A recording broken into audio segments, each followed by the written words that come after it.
Welcome to the Narrate podcast, where we aim to tell God's story with our lives.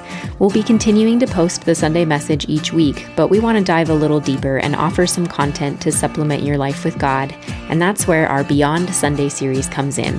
Join Adam and Narrate staff as they provide thoughtful discussions, ideas, and interviews that go beyond the message you'll hear on Sunday.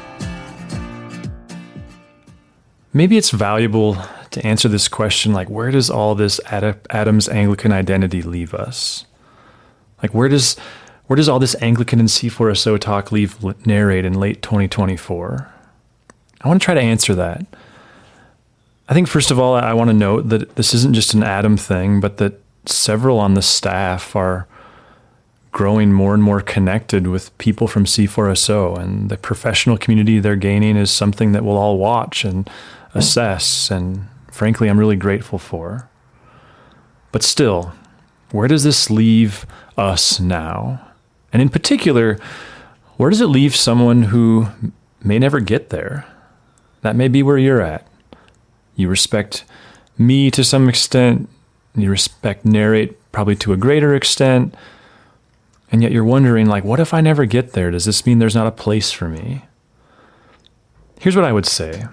I think we need and we want to return to one of my favorite things about Anglican Christianity, and that is the statement, Anglicanism is inherently non-self-referential. Anglicanism is just basic Christianity. I also love the statement, a good Anglican isn't even known as Anglican, but as a good Christian.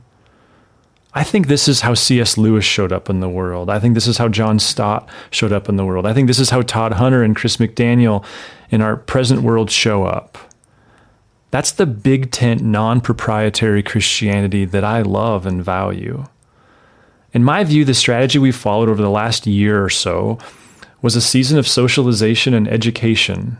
My hope was to spark interest and intrigue, but also to be candid about what it is that's animating me and the conversations that we're having as a staff. Obviously, I'm passionate about it. But again, it leads to that question of, now what? And I think the now what is, I want us to return, and we want to return to a more non-proprietary kind of language. We want to prove that Narrate's a safe place for anyone looking to find or follow Jesus. In Chris McDaniel's words, we have no intention of getting up in the morning, checking our Anglican temperature, and busying ourselves with making Anglicans. We want to serve God and Helena by gathering and scattering. That's not changing. Now, to be clear, I see great value in continuing to lead people toward grasping the centrality of God's desire for one holy Catholic and Apostolic Church. I agree with Chris when he says that when God looks at Helena and he thinks about his church, he doesn't see Narrate or the Cathedral or Echo or Buffalo or any number of other churches. He sees us all collectively, one family, one church. I think Christian unity made possible by a big tent view of the kingdom is vitally important to the heart of God and to the church's mission in the world, and I think it's exponentially more important for the coming of age people. This means I will continue to pray and strategically lead us to embrace these values. I think Catholicity is important. I think understanding what I mean by that's even more important. But I also hope to do so in a manner that conveys our goal is to make followers of Jesus, or what Dallas Willard calls divine conspirators, not proprietary denominational Christians. This means that on Sunday, we're going to work all the harder at using non-proprietary language, easily accessed by everyday Helena people. You know, when we talk about communion, sometimes we call it Eucharist, sometimes we call it the Lord's table. I want to capture those are all interchangeable, that they're not signaling one thing over against another. It's big tent Christianity. Now, I'm not ashamed of Anglican faith, but I think language matters, and especially if we're thinking from a missional standpoint, using everyday language matters.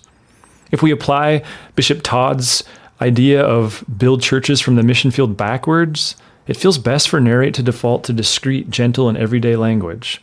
All the while, when we find a tool that we feel can help people follow Jesus, when we find a discipline or a practice that we feel can help people find or follow Jesus, we're going to use it.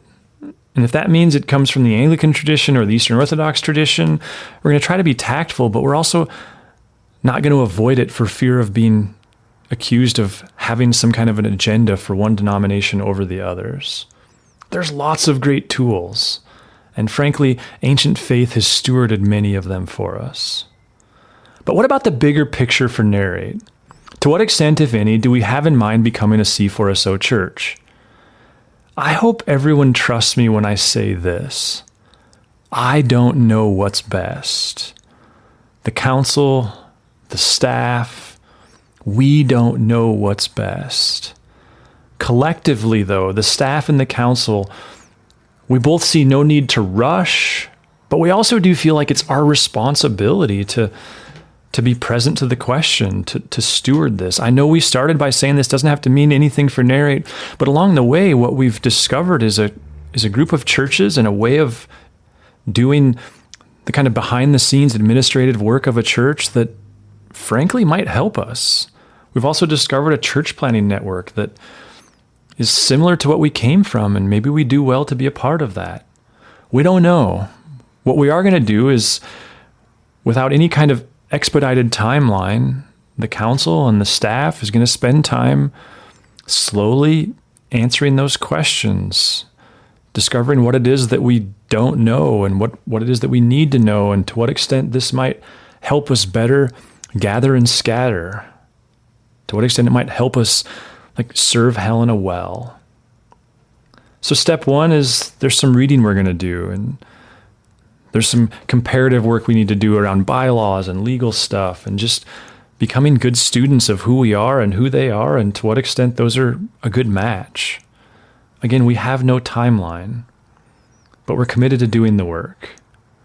I think ultimately the point of a good association of churches is that it's helpful, but kind of invisible. It's like the operating system on a computer or a phone. You have to have them, but the good ones are the ones that you kind of forget they're there. And while we've operated as largely non-denominational for a long time, I think there's areas where we're curious about, maybe having this more official association will help us. But then there's this, and I realize I can say it, but mostly we have to live it out. No matter what that means, we want Narrate to be a safe place for anybody who wants to follow Jesus with us. We don't have an agenda of making Anglicans or any other denominational people.